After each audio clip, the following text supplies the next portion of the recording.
अगर आपकी जो यूट्रस है वही वीक है, फाउंडेशन ही वीक है, तो आपकी प्रेगनेंसी लंबा टाइम सस्टेन नहीं कर पाती और बार बार मिसकैरेज हो जाते हैं, ब्लीडिंग होना शुरू हो जाता है। अगर ये प्रेगनेंसी सस्टेन कर भी जाती है तो बच्चे के अंदर कोई ना कोई एनोमली देखने को मिल जाती है। जो लोग ज्यादा ओवरवेट होते हैं उनके साथ भी ये वीक यूट्रस के इश्यूज और ज्यादा बढ़ते चले जाते हैं।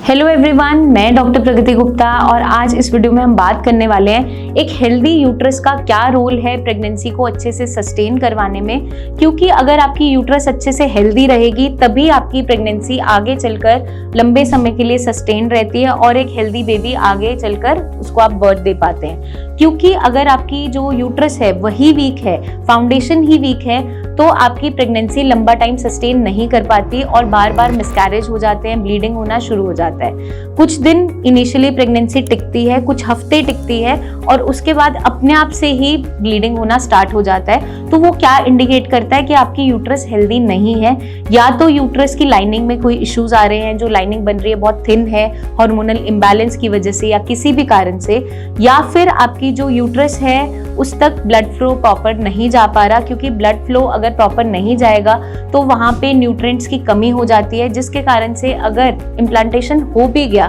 तो वहां पे डेवलपमेंटल इश्यूज बन जाते हैं और बच्चा पूरा डेवलप नहीं हो पाता, मिसकैरेज हो जाता है, या फिर अगर ये प्रेगनेंसी सस्टेन कर भी जाती है तो बच्चे के अंदर कोई ना कोई एनोमली देखने को मिल जाती है। और जिन लोगों में ये वीक यूट्रस की हिस्ट्री रही होती है, आपकी अगर प्लेसेंटा फॉर्मेशन हो भी रही है तो वो सही प्रॉपर जगह पे नहीं होती। कभी कभार प्लेसेंटा प्रीविया भी होती है जो बिल्कुल सर्विक्स के पास नीचे की तरफ होती है, लो लाइंग प्लेसेंटा बन जाती है, जिसमें आपकी प्रेगनेंसी को सस्टेन करना बहुत मुश्किल हो जाता है। कुछ कंडीशंस में आपने ये भी सुना होगा कि लंबे टाइम तक फीमेल को बोला जाता है आपको बेड रेस्ट पे ही रहना है, चाहे इनिशियली या लास्ट के कुछ महीने, वो इसी कंडीशन में बोला जाता है जहां पे यूट्रस काफी ज्यादा कमजोर होती है। तो जैसे एक घर को अच्छे से सस्टेन करने के लिए, अच्छे से टिकाने के लिए उसकी नींव का मजबूत होना बहुत जरूरी है, वैसे ही आपकी प्रेगनेंसी को अच्छे से सस्टेन करने के लिए आपकी यूट्रस का हेल्दी होना बहुत इंपॉर्टेंट है। तो अगर हम अपनी यूट्रस को हेल्दी रखना चाहते हैं तो हमें क्या करना है,